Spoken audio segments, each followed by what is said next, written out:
pick for Jabberjay if they want it.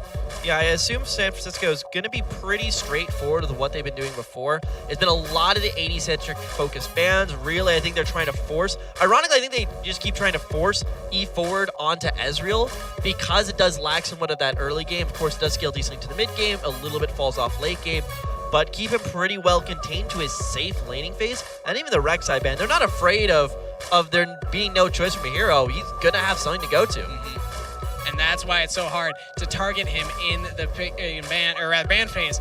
So no jungler bans from San Diego this time around. They choose the Vladimir, the Tristana, and they do take away that Kled. They're thinking that was the bigger issue over Mahiro getting a 4th choice jungler. It's really interesting because they also went for picking the Nautilus first pick and also picking blue side. Wow. So making sure that they're the ones who are actually getting that first pick, and the Nautilus seemed to be exactly the priority that they wanted. And this isn't exactly the safety of the Ezreal. It's a lot of scaling in the Jinx, but they do have hard engage from the Awkward Avocado on the Leona.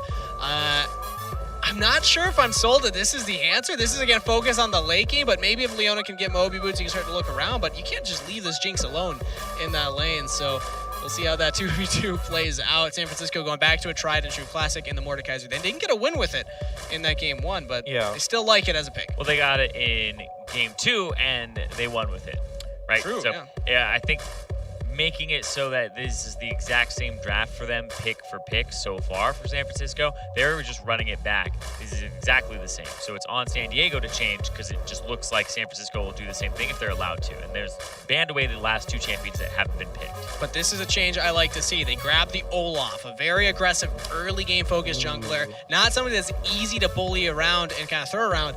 And they're even taking some bans towards Mahiro, the Elise, off the table. Once again, I don't think you can really ban him out completely. Olaf is a good amount of aggression early game. I almost wondering, seeing Mahiro's playstyle, does he play the Nidalee? I think that actually pair up pretty well aggressively into the Olaf. Let them kind of take over that game. To the bot side, though, I think the idea with the Leona is less to have lane priority and dominance, but to provide that option for your jungle. Because already, Leona's a lot of lockdown onto Kai'Sa, who is not immobile, but can be pretty set in place, especially without the ultimate. Throw an Olaf in there, and you have a lot of forward-facing aggressive threat. So I think the idea is to keep it contained, maybe not destroyed. It's like this. It's like the containment policy. You don't destroy them necessarily right now. Let them destroy themselves. Just make sure they don't go anywhere. I'm not sure what to make of that analogy return, but it makes sense. It makes a certain amount of sense. And we are now on lockdown in the studio. No. Yeah, I was going to say, I guess we're on lockdown right now. I know. Oh, wait a minute. That's a Garen locked in for San Diego. This was banned in game number 1. Not banned in game number 2, I don't believe, unless either of you can correct me on there. But this is the first time we're seeing it picked, regardless. So San Diego, you are correct. Grabbing that. Again, very stat-efficient champion, but I'm curious what it's going to be able to do here, as Kha'Zix is the choice for Mahiro. One bug to the other. So another snowballing, high-damage champion.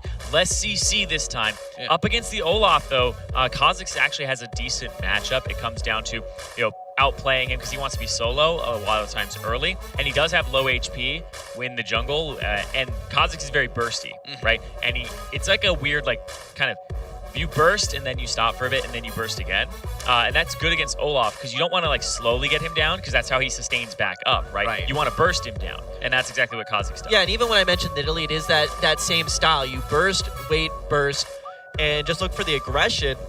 Looks like that he's not really going to be lacking in the department of lane priority. Mid lane should be going back the way of Vel'Koz, at least on the push, but with the Rumble, I'd expect the Rumble into the Garen, I believe. Just my thought process is that you're able to put damage down more consistently on the Garen and then have the priority of push with the ultimate, but... And again, the Mordekaiser are really hoping to trap that Garen in the ultimate with yourself. Maybe, but could be... Rather have a Vel'Koz. Exactly, you'd rather have that Vel'Koz. It's easier to get on top of that, but this is that wave clear we were talking about in the mid lane here. So if Jabberjays is able to keep up this push, theoretically, Awkward Avocado will have an easier time in the jungle knowing that his mid laner can come and roam and help out where needed. They at least have some pressure in their lanes. San Francisco does still have shoving lanes in all 3 lanes. It's just San Diego now has a chance to shove back. Yeah, definitely agree. And I think the biggest thing for me is going to be that mid lane matchup. Like we were talking about before, Jabber Jay's game 1 looked phenomenal. Game 2 was looking for the 10 death power spike. And now in game 3, it is going to be a lot about, I think, whether Vel'Koz can survive the... Like, if you can avoid the grass on through, you should be able to bully the Mordekaiser pretty effectively. But the second you get grabbed, you're an octopus. And I have a feeling they're going to be looking for some... Calamari. I was going to say calamari, but I lost you the were joke so halfway through. close. I was like, sashimi? Sashimi you can make with octopus. Sure, something like that, yeah. Give me looking for some sashimi. That's where we're going to go. You're getting me hungry, Wait, Return. Kha'Zix, like, slices the them up cast and chat too? showdown is coming up after this game, Return. Come on. But we got to talk about who we think is going to win. Based on that game 2, I can't give it to San Diego anymore. I got to go San Francisco. That was domination from them. And I'm looking at this draft, and I'm thinking, this is exactly what they want to do. They still have an aggressive jungler, and they still have lanes they can play around. I think it's going to go their way again. Yeah, I agree. I think it's going to be San Francisco. Based off of what I saw, they have the ability to snowball. It might have just been a really bad composition from San Diego, but based on that hard of a snowball, I'm inclined to think that it wasn't just that aspect of it, and it's that game 1 was thrown by San Francisco, and game 2 was them dominating. So I think game 3 will be them continuing that momentum. If this was a best-of-5 series, I think there'd be time for San Diego to make enough corrections. But I think after Game 2, there are too many things you have to fix. I like the direction the draft is going. I don't think it's there yet. And I think San Francisco have the momentum, have the composition, and I think they got Game 3. All right, San Francisco across the board. No dissent this time.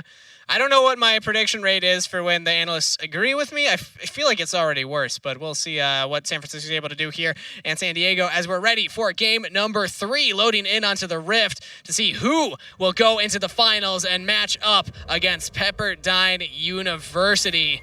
San Francisco had a dominant Game 2 performance, more akin to what we expected from them as they were able to take down San Diego before. Okay. But Interesting. San Diego's in it.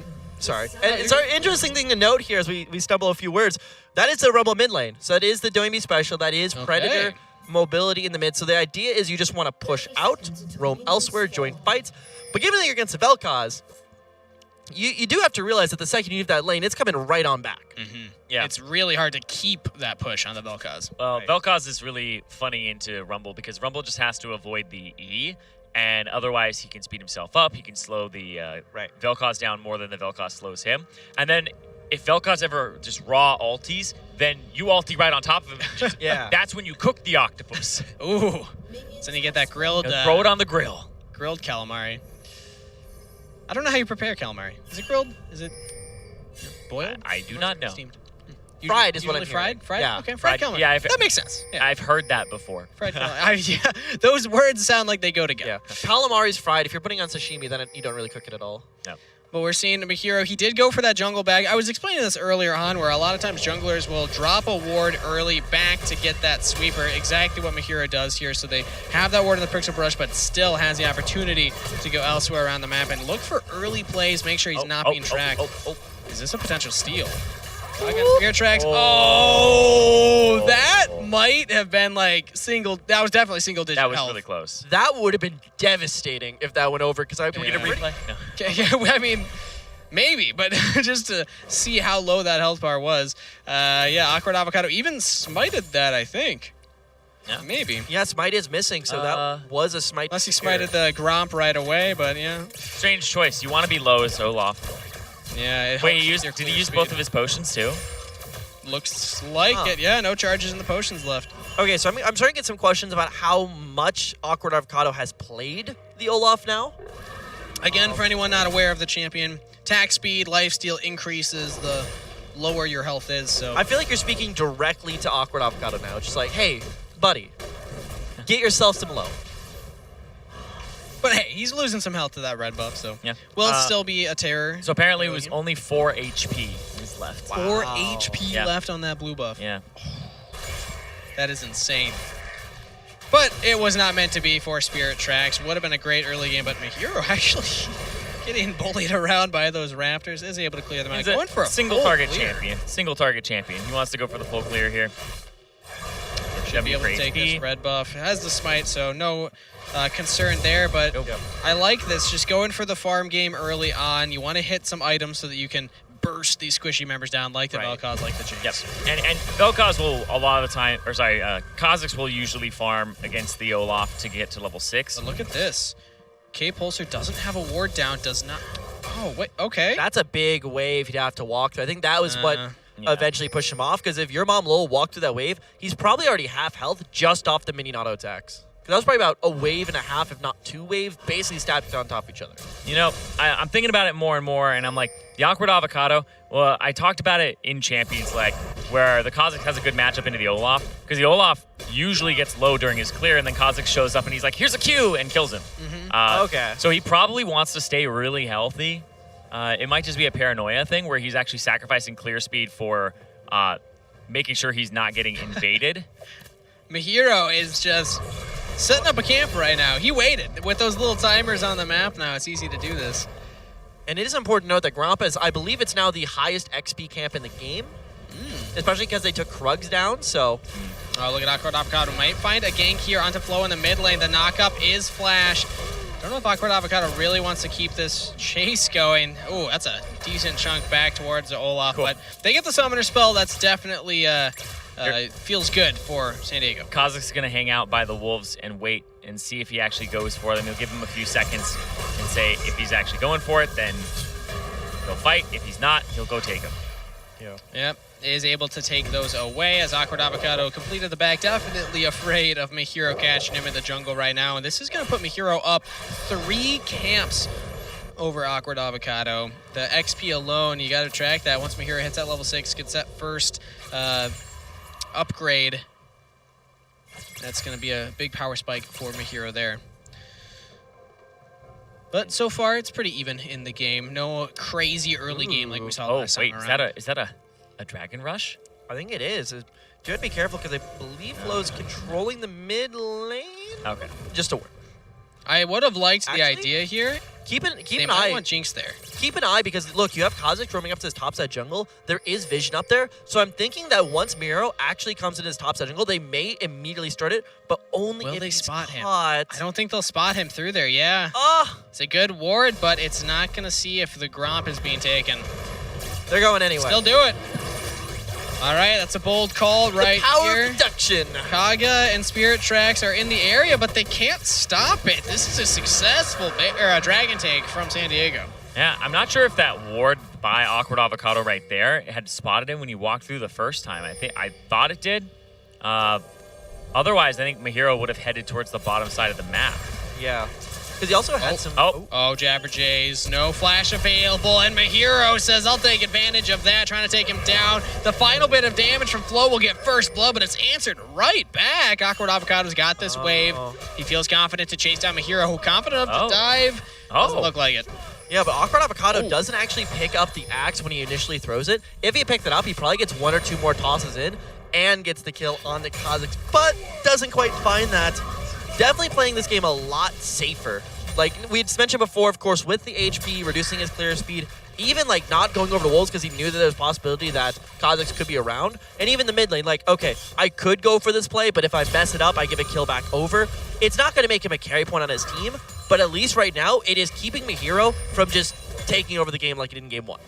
And one of those little tiny critiques on the Rumble ult, hard ultimate to, land perfectly, but when you do it sideways like that, you give the quickest path that the enemy can take back to their turret as the ideal path for them to take out of the ultimate. Whereas if you aim that towards a turret, they'll have to step to the side, left or right, which could buy you a little more time, maybe take less turret shots. But regardless, look at the bot side. There's some action going on down here as E forward trying to get onto Spirit Tracks. There's the exhaust, but the flash away Ignite is ticking down. I don't think they have enough damage to actually get E forward, but now Rumble's here. Flow with the Predator, no ultimate available, no flash. Doesn't want to go for it. I think both sides are really starting to feel the pressure of this game, because I guarantee you if that was game 2, or maybe not game 2, but like earlier stages of game 1, 100% would have taken that dive, probably goes 1 for 1. But now both teams realize that one small mistake could be the difference maker between moving on to the finals and getting knocked out right here. K-Pulsar in the 1v1 against your mom. Flash away by the Garen, but the Claw says, get back here. K-Pulsar takes the solo kill. And the matchup here for the Garen and the Mordekaiser, it's really funny because Hold up. Jabberjay's again in trouble. Oh, the hook misses, but I don't think it's going to matter. Still goes down. Flo picks up another. Yeah, and I think in game one of the big issues was the roaming from mid lane wasn't really happening, and it was the Nautilus getting into other lanes. It was just people kind of going back and forth, and it was really relying on just the jungler. Here, we're seeing Nautilus, and we're seeing Flo have like a really good kind of shoving game in the last 2 games. He's been assisting in the dives. They've been really able to play off of him, and they've just put Pulsar on pretty much his own island. Yeah, and speaking of island, both top laners TPing back up. There's pretty much going to guarantee not much other interaction from them elsewhere, but that doesn't mean anyone can't get into the island that is top lane. Awkward Avocado on level 5. They have no idea that he's here. No ultimate available. Going on early in, no Ragnarok, but the slows from the axe and no flash on K Pulsar. I think this is gonna be a kill. Your mom's able to pick it up. Really good idea. Normally you're not gonna be able to get in onto the Mord in those 2v1 situations, but they knew that Mordecai was just using the ultimate to take down your mom. So they're gonna repay the favor, get him a gank up there. Good pathing from Awkward Avocado, who is definitely having a far better game this game 3, and that could be the difference maker. Yeah, and I think a big part of that is that Mahira, he hasn't been able to actually find him in the jungle. Started on the bottom side, and then they all went to the top, or Olaf went to the top side, and they kind of just mirrored each other, and it wasn't same-sided. So I think it was a good move from him to start with his bottom lane and stay healthy, and Mahiro hasn't been able to really affect him at all. Now that he's level 6, though, Mahiro now has the ability to go after the lanes instead of the jungle, and I think that'll be where he starts heading. He's already around this bottom side. They even have Flo here as well. The Predator roam from Rumble. There's a lot of damage in this 2-man squad, and Fuffer Free also still level 5. Hasn't hit level 6 yet, so TP's available. Should happen shortly here, but they're just going for the dive. It's going to be 4 members. There's Equalizer down. E-Forward's out of it. And Fuffer Free should fall as well. Oh, but will Mahiro go down to the turret? Barely gets out with the move speed. And a successful dive from San Francisco. Yeah, that W from Jinx kind of tells you all you need to know about how did the bot lane of USD respond to that. And that was just freaking out. W goes up to the right. There's no chance to get out of there. And as long as USF actually times their dive correctly, they get both kills, nobody dies. Fantastic execution, and that is the lead that they've been looking for the last few minutes. Yep, and this dragon is something that's going to come up in less than a minute. It's up right now, and they're ready to reset and head towards it. Looks like it'll be a little bit of a clear here for Mahiro before he gets there, but I think he should get there soon because they lost the previous one. Yeah, they lost the previous one, but now 3 members. Nautilus just reset. Here.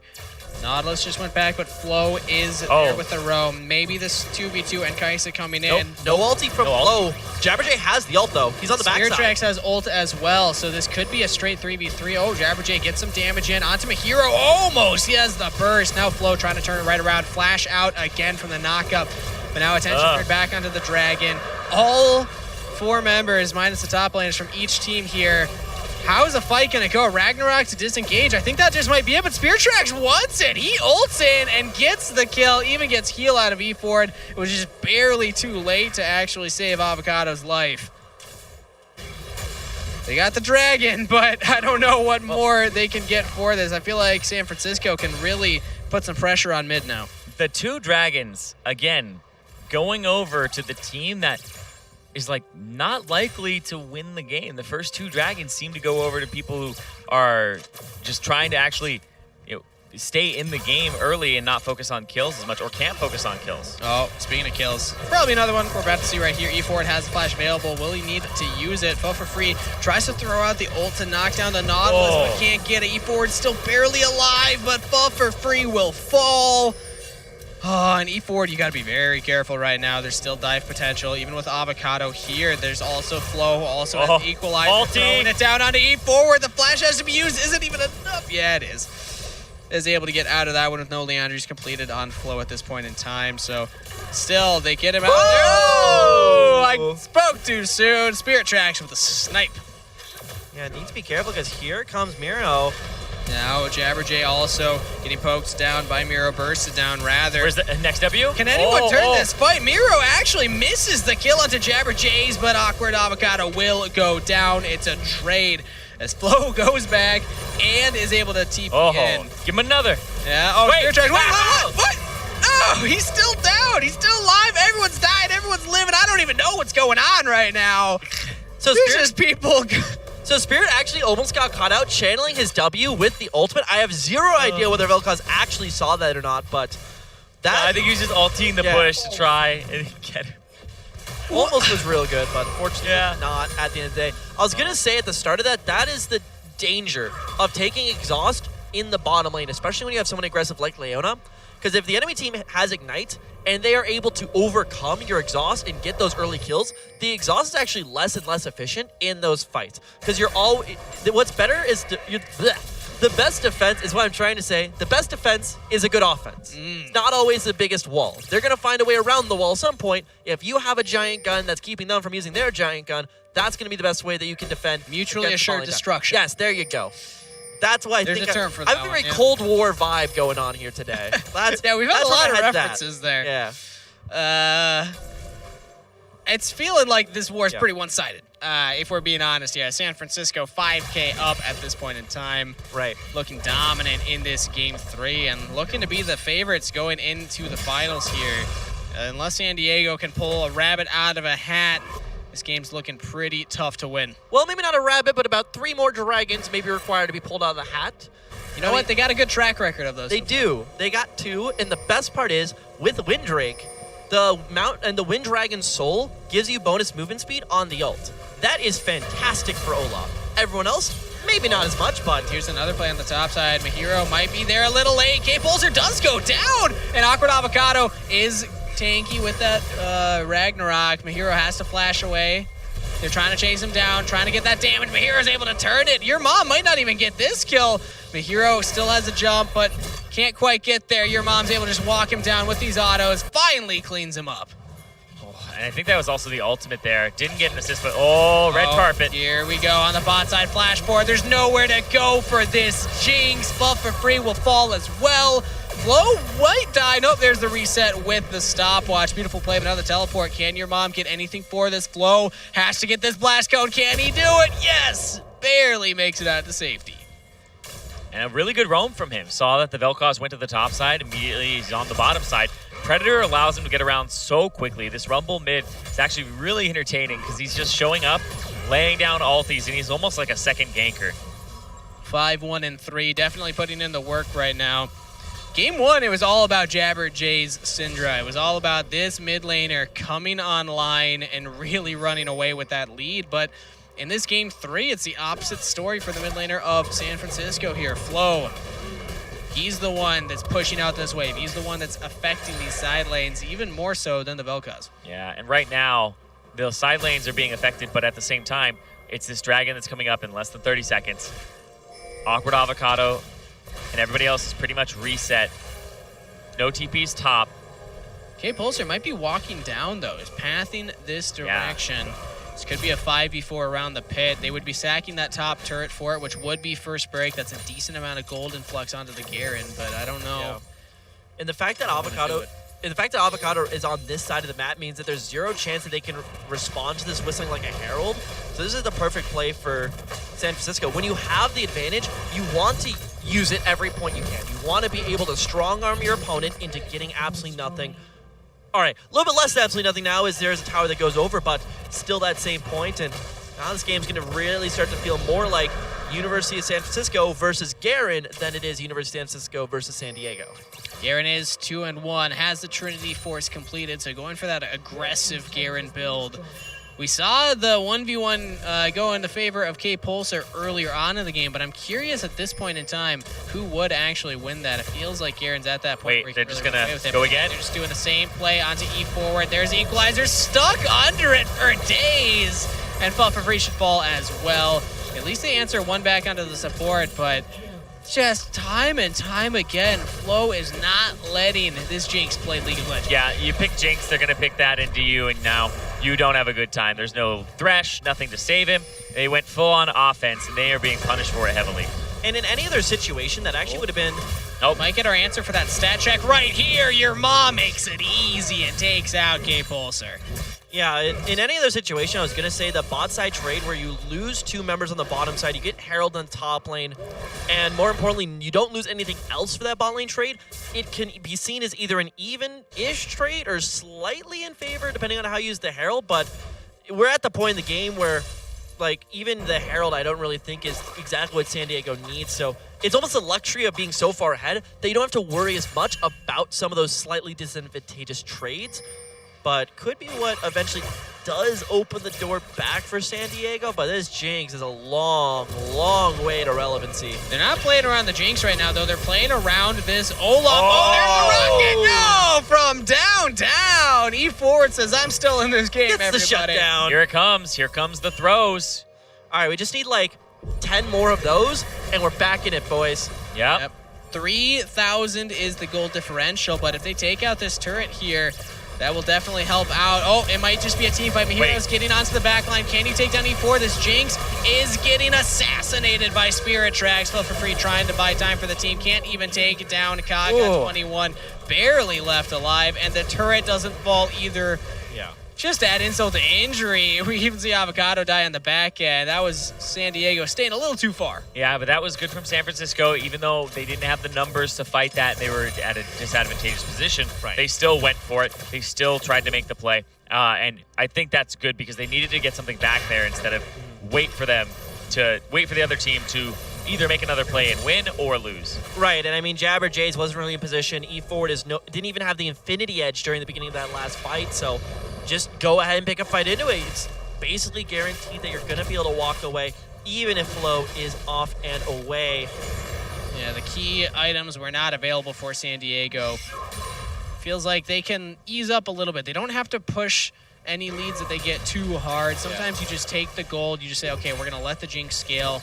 We're just going to let this Garen become unkillable. Yeah, it's a little awkward when you have the Olaf who got you through the early game, but now we're into the mid game. Now we're at the point where these other carries need to start stepping up. Since we're also in the point kind of between fights where we can go for a little bit of a retrospective and maybe a bit of hindsight 2020, but I'm actually really, really confused with the selection of the Jinx, especially if you're going to play defensively anyway, like you have the exhaust on Leona. The Ezreal was up and available. E4 has shown a lot of ability on it. I think they were waiting. They were trying to get something with more wave clear. I think they were Fair. trying to get more wave clear so that they could defend the bottom side of the map. Right. And Jinx does offer that level 1 with their rockets. Does cost mana and all that, but Yeah. I think that's what they were trying to do. Yeah. Did it work? No. I mean, their, Or the wave their came jungler down. didn't die. True, yeah. Hey, there we go. There we go. But now they got to deal with the 7-0. Hang the banner. and Mission 6 accomplished. Kaisa. Now the Kaisa has the maximum bounty available. And I'm curious to see how San Francisco plays when their 80 carry is the one that's popping off. The Heimerdinger did not impress in game number 1. In game number 2, the Kaisa, it did its job, absolutely. But this time around, with Spirit Tracks this far ahead, how confident is San Francisco to really play with this Kaisa's lead and put the weight of the team on their back? Oh, insanely. Like, when you have a Kaisa that is that far ahead, Kaisa is one of the better late game carries out there. When you combine the fact that Kaisa can ult to the Nautilus ult, and then you lay down the Rumble ulti on top of that, you just absolutely melt through people. And anyone who's still a straggler either gets moored, ulted away, or nom by the Kazakhs. There's just very... Is that what he does? I'm really down with the onomatopoeia today, but...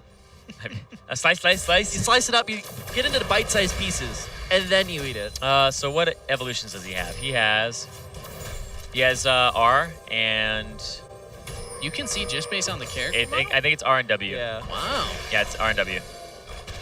Impressive. Yeah, because he changes colors when he has so- R, and he has spike racks on his shoulders, which is probably the hardest one to spot when he has W. But then he also W'd, so I gave it a little bit more Well, plus, but... W'd afterwards. Right. I didn't see it if he did it before. But it's just those spikes. Yeah. Regardless, Spiky. we can all It's actually revel called in the Evolved impressiveness. Spike Racks. Oh, really? Yeah. Look at that. The more you Very know. well. But that is a second dragon going over to San Francisco. The Uber Dragon is on the way, baby. It's coming. Give me the 4 Wind Drakes. So that is, I believe, 2 for San Francisco now, and Correct. 1 or 2 for San Diego. 2 for San Yep. Diego. 2 Wind Drakes Yeah. for San Fran. San Diego has taken 1 fire, 1 ocean, but Yeah, everything rest of this game is going to be Windrake. And I really do think it's going to go the way of San Francisco. Ultimate, actually, that'd be pretty good. Like, Spirit Tracks having a bunch of extra movement speed after the ultimate is pretty good. The movement speed on Kaga and Flow after the ultimate is great. And then Miro, actually, being able to ult in the backline of teamfight and then, like, appear 50 miles away. Yep. Yeah. It's actually gonna be really good. Yeah, K-Pulsar, he ulties you and runs straight at you. I was like, get back here. Yeah. Where are you going? And on top of that, 40% ultimate cooldown reduction with all of that combined. I almost want to say, is the Soul, I kind of read this one maybe potentially wrong, but does the Soul give you an additional 10% as well? Or is It gives you 10% passive movement speed. Okay. Okay. strong. Most. So it gives you old Windrake plus all the new stuff. Yeah, it gives you 10% movement speed at all times. In combat and out of combat? Yeah. Gotcha. And then it gives you 30% after you cast your ultimate, which I believe also has an internal cooldown on it, about like 30 seconds or so. So you can't like Kha'Zix ulti. Just be halfway across the map by the time. But I think 2 of the Drakes have passes on them, the Ocean and the... Well, I guess in addition to what they normally do. Right. Yeah, because the Mountain only has one effect. The Ocean Because I remember has... I was reading it, and it was like 10%, and I guess I didn't read the words in front of it.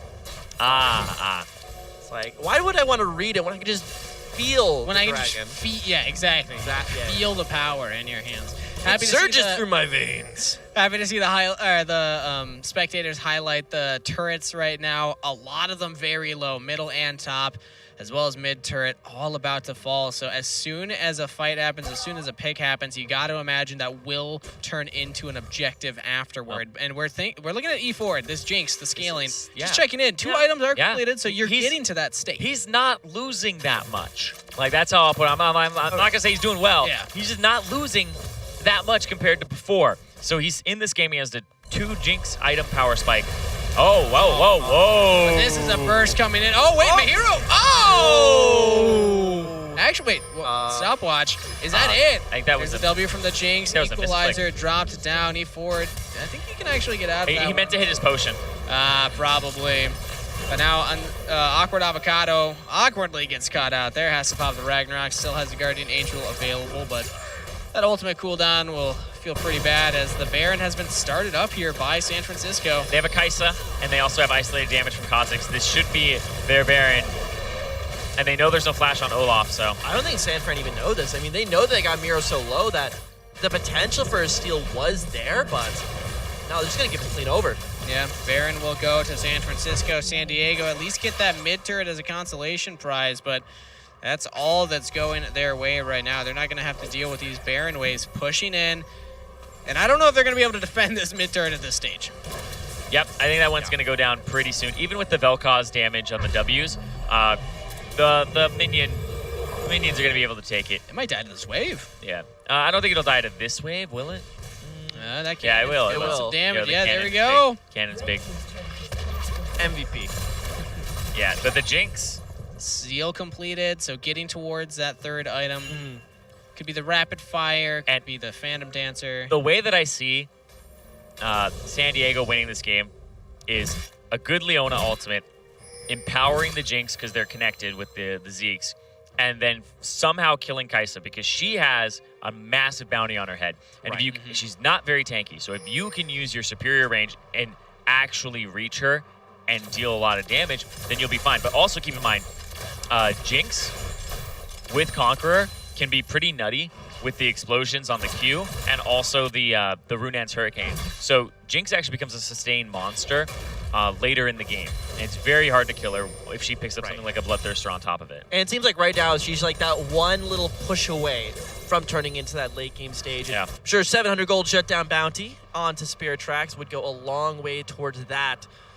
But if USF rather, play their cards right, Dragon is just around the corner. Dragon number 3 is looking pretty good. And then just play that pick game, you should have this game pretty well laid out for you, especially now that with those towers going down, you really started to extend that gold lead. It just feels like San Francisco isn't getting that much with this Baron push right now.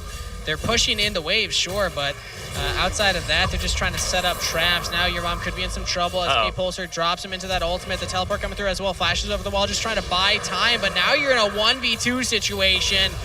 and that's not where your mom wants to be. Awkward Avocado has to run away, cannot keep his top laner safe, and gets out safely. And I don't know why you're giving me that look, Zyrene. What, you don't know? No, I don't know. No. Maybe you'll explain it to me later when I'm older. Maybe. Here's the bot lane push coming in here as the Baron empowered minions could be what San Francisco needs to get the final damage here.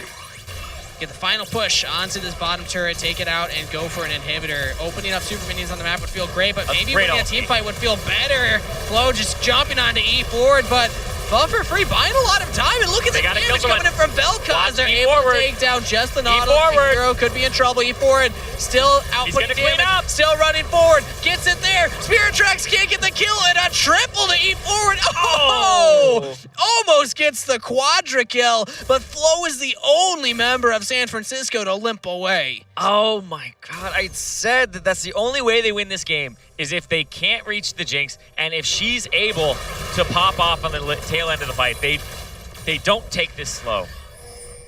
They go for the turret. They go for the dive instead. Yeah, this is not a necessary dive. You can give time to let those towers go away a bit. Of course, Garen's coming up at 15, but the second that Flo is not able to get this kill, and Miro is just stuck, literally still at the tower, E forward can just devastate with this range. Runon's Hurricanes mean you can proc on like 2 to 3 targets with the Rockets, and once you get those resets going, they don't stop. And the worst part here for the side of San Francisco is the shutdown. It doesn't go over, I believe, to E forward. It goes to Jabber. It goes to Jabber. So he gets to catch up a lot, and a lot of flashes were blown. So the next fight, this means that if the peel is on point, it's going to be harder to reach this Jinx, and this Jinx might be able to just pop off completely. And there's still a bounty on Kai'Sa. So Spirit Track's still so far ahead right now, even as a QSS completed. So it's going to be even harder for Flo for Free to lock that member down. It's difficult. It's an upward battle for San Diego, but hey, they just showed that they're not out of this fight yet. They still have a little gas in the tank. Simply put, San Francisco have all the tools that if they execute near perfectly, there shouldn't be a way for San Diego to fight back. But if there is any minor slip-up, there is plenty of room with that door being widely open. And E4 now also with the QSS should help against Nautilus. Oh, well, of course, Mordekaiser. That helps quite a bit, but I was like, what is it for? The Nautilus gets a knock-up. Oh, yeah, the thing that literally sends you to the Nether Realm, but... Yeah, so... And it can build into a little bit of lifesteal if you want to complete the item. And also just MR when the enemy has still that rumble, any little bit helps at that point. Absolutely. I like the build here for E-Ford. And this is the first time we're seeing San Diego even get this far out onto the map. They took a river scuttle. When's the last time that they were in round 5, baby? But now your mom, LOL, in the 1v1 against K-Pulsar, but you never can, bet on it being a 1v1 for long. Mahir was nearby, but isn't actually going to commit to going down bot side. It seems like San Francisco, they're trying their best to keep this vision game around the Baron. I feel like San Diego, they're not in a position to contest it quite yet. Ooh, look at Oh, never mind. I was going to say, look at the flank potential coming from Flo, but doesn't really find his way around. It's just a little bit of a putting the toe in the water. Yeah. Water's kind of fine. See how it feels. It's getting a little bit cold. It's the aggressive warding, and then you can see all the wards from San Diego are very shallow for them, though. They don't have any in the enemy jungle. And the furthest thing they have is pretty much the Scuttle Crab. They are just trying to retake their territory and make sure it's not littered with, the San Francisco squad. And so much of it is also focused around the Baron, because probably the best case scenario for San Francisco right now is that they're able to catch out, hopefully the Jinx, but at least somebody when they're coming toward Baron, turn that into a 4v5 fight, especially without one of the carries, and that's how you grab Baron, especially when things are starting to look a little bit dicey. Same thing goes for the Dragon. USF, if they go ahead and grab this fourth Wind Drake, they will have the soul and start to force an Ender fight. But look at this. K-Pulsar's caught away from the rest of his team. He has the ultimate available, has to use it there just to survive your mom, as now backup is coming in. I don't know if your mom can actually take this.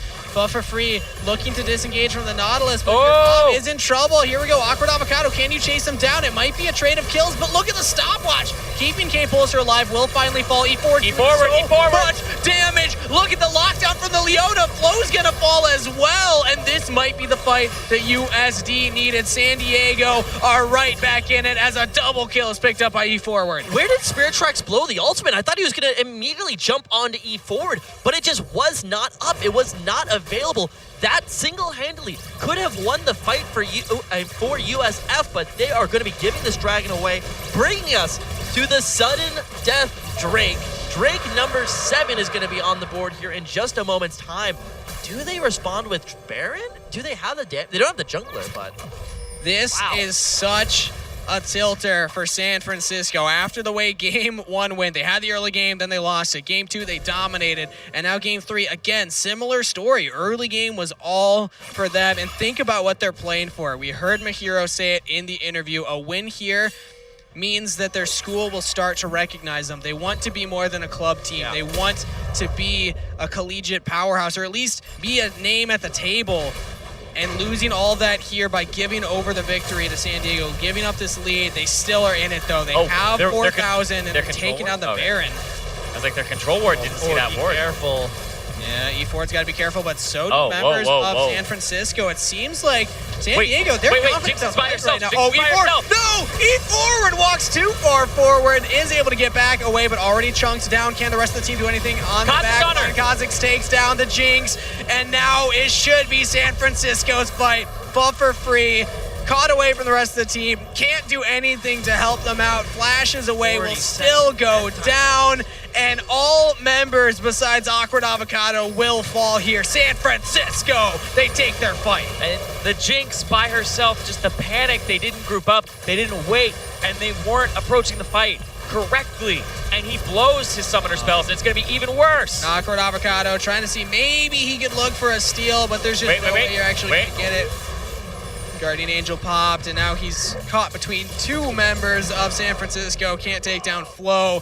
That's going to be the ace and the Baron.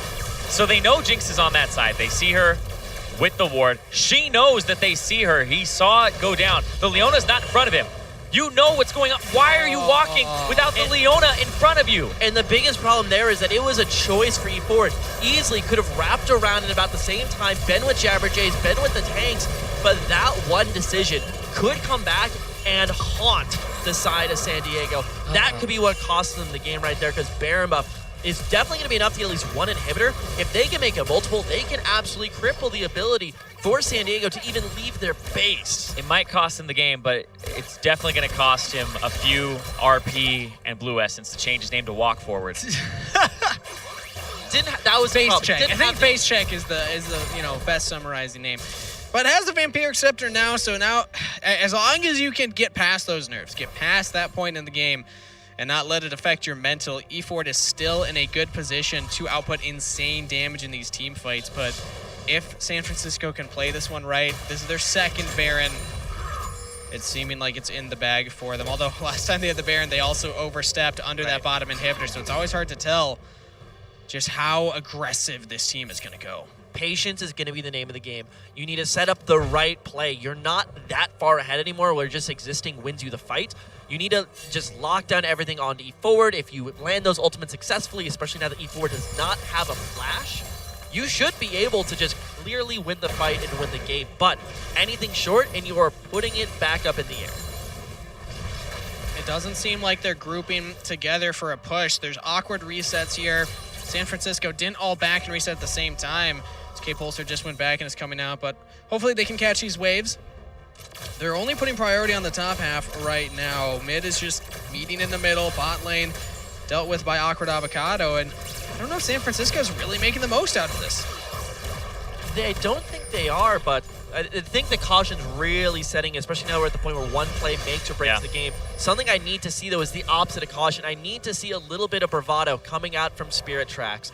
If he is the one that's going to be able to ult the backline and get onto the Jinx, even if you trade the life, I think that still is a USF win. If you're able to put down enough damage, I think. I don't know about now because... Don't think? Well, he has a stopwatch. Okay.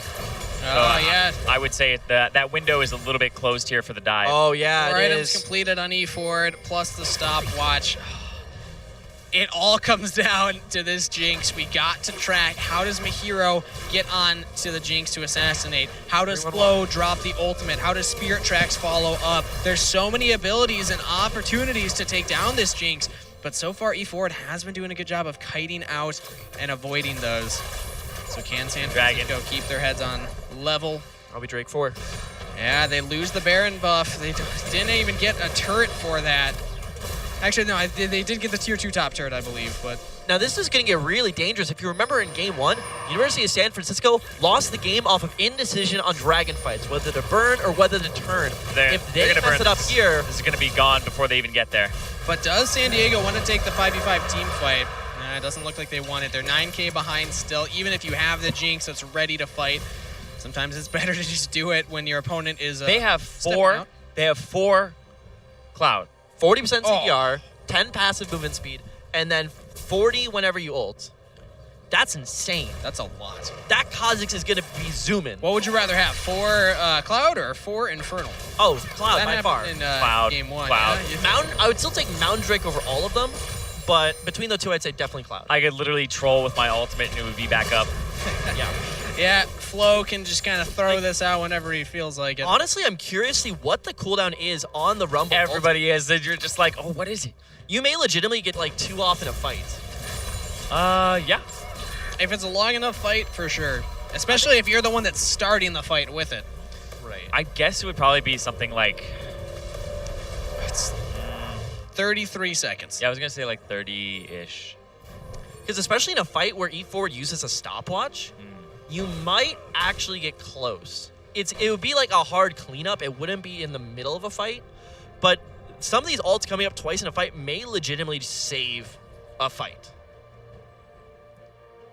It's coming to a head here eventually. I feel like it's going to maybe even just be around this Elder Drake, because eventually San Diego's going to have to leave their base and fight. Right now, they've been happy to just take the minions as they're coming in. But San Francisco...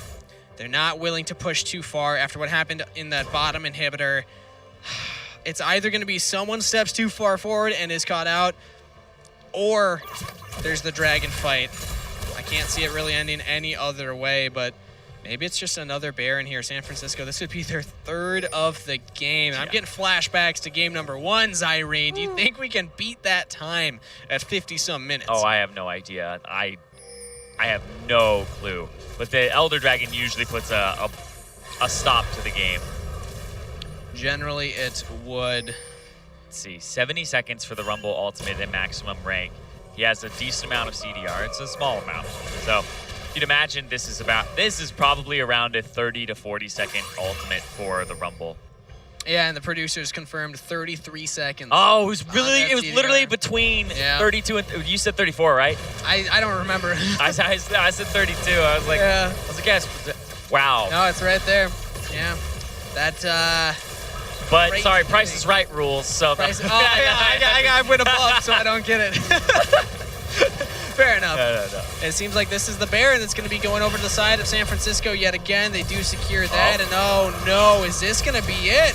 Polter actually gets Jabber J in there, not E4, and flash over the wall by the Vel'Koz, but look at Fa, already goes down E4. Can you get the damage out? I don't think it's meant to be. The Jinx has no one to peel and will go down.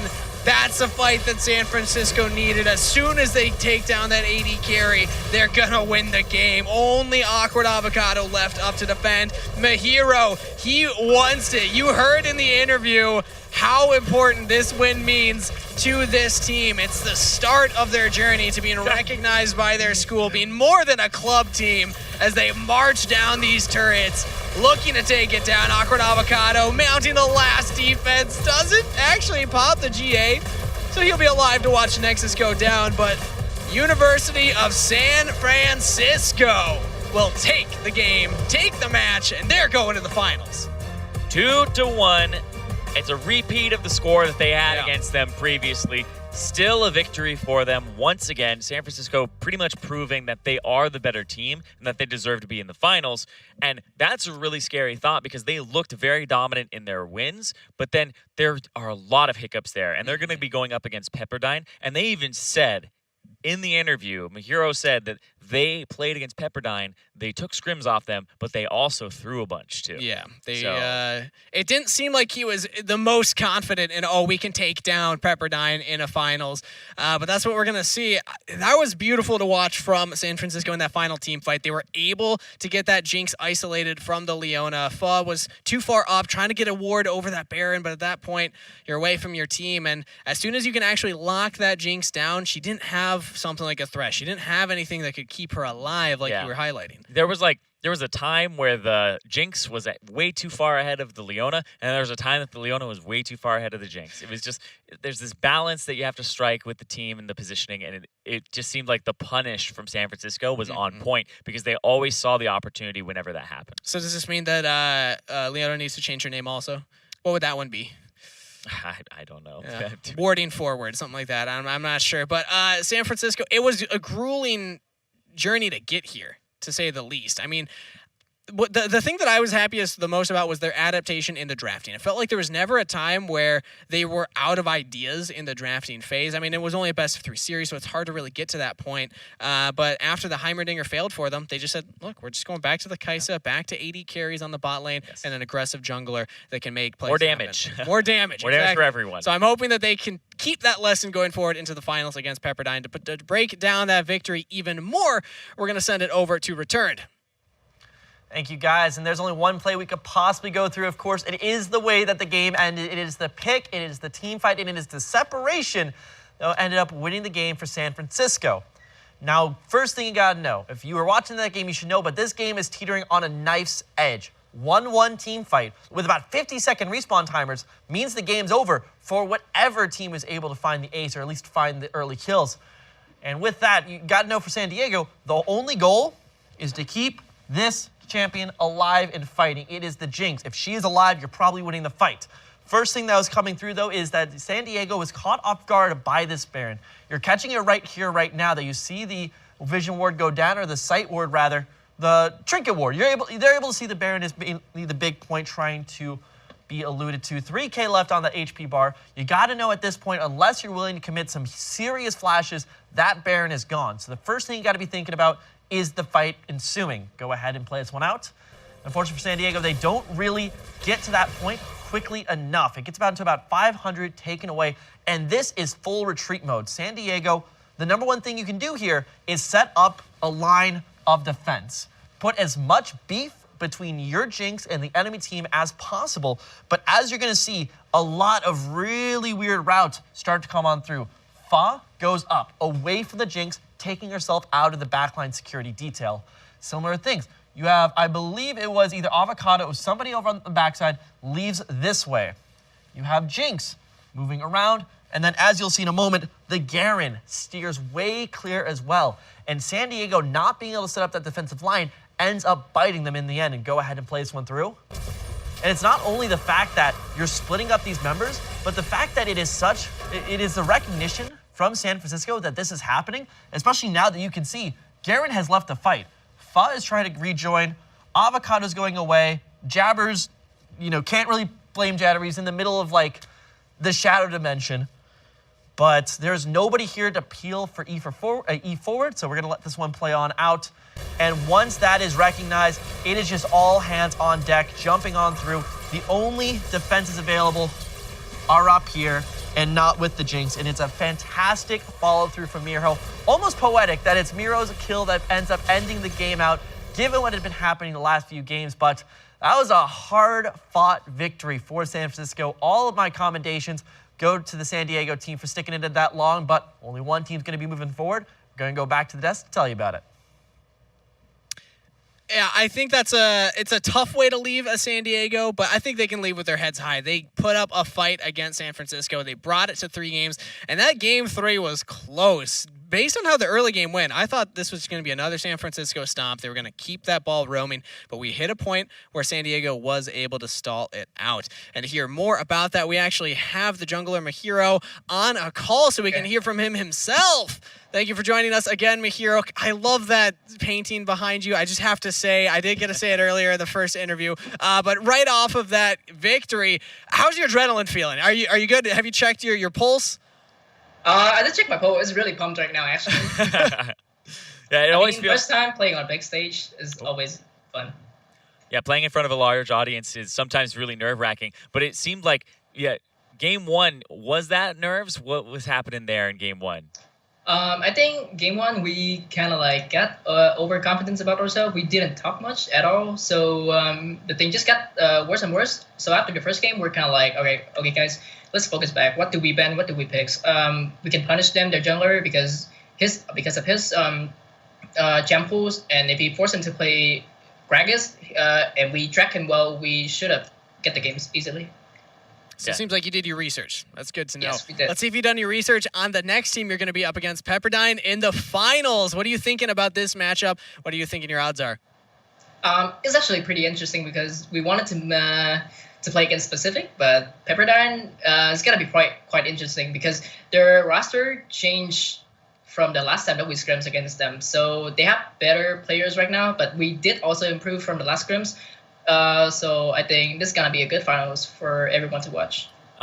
So we asked you earlier, and you had said that you'd prefer to play against Pacific, and you mentioned it was mostly because of scrim record. Did you want to play them because you thought they were easier, or do you think they were harder? I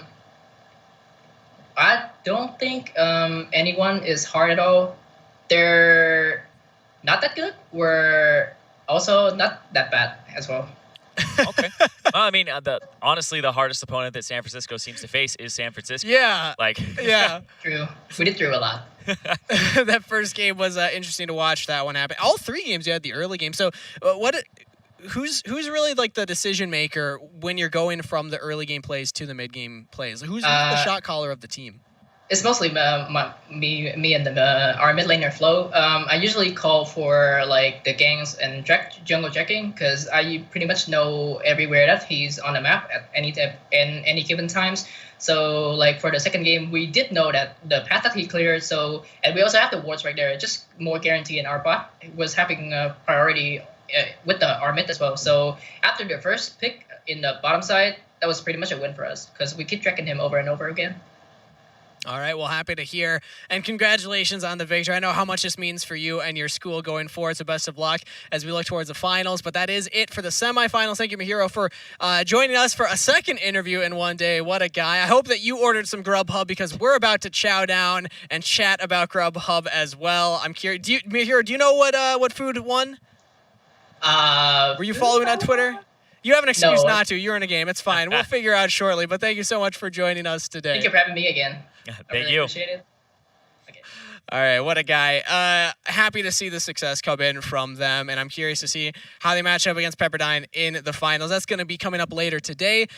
But for now, Zyrene, we get to try some food. We get to grub and chat. We get to cast and chat. Chow down. Cast and chat chow down. What's your favorite food to get from Grubhub? What do you think? Do you have one? Do you have like a go-to? Yeah. I order pizza.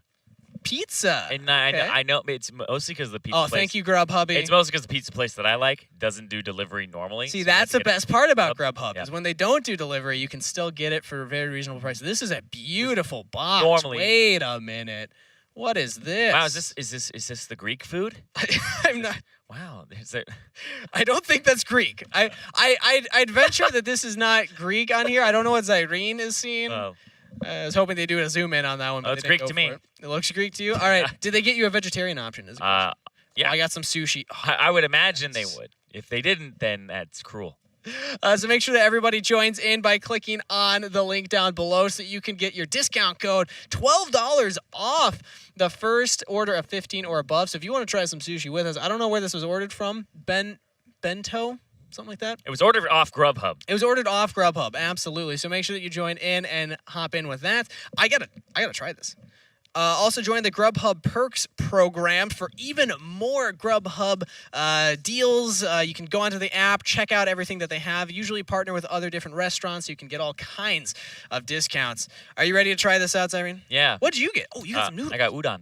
Udon, yummy. I guess I don't have chopsticks. Oh, you don't have to... All right, here we go. Are you ready to cheers? We can't really I'm not cheers gonna in new. Yeah, all right.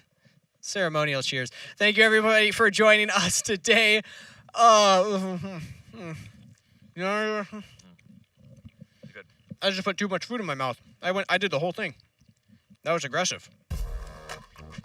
Thank you, everybody, for joining us. We'll be back with our final match in just a few moments, or a little bit of a break here, but make sure you stick around. Don't go anywhere. We have the finals on the horizon.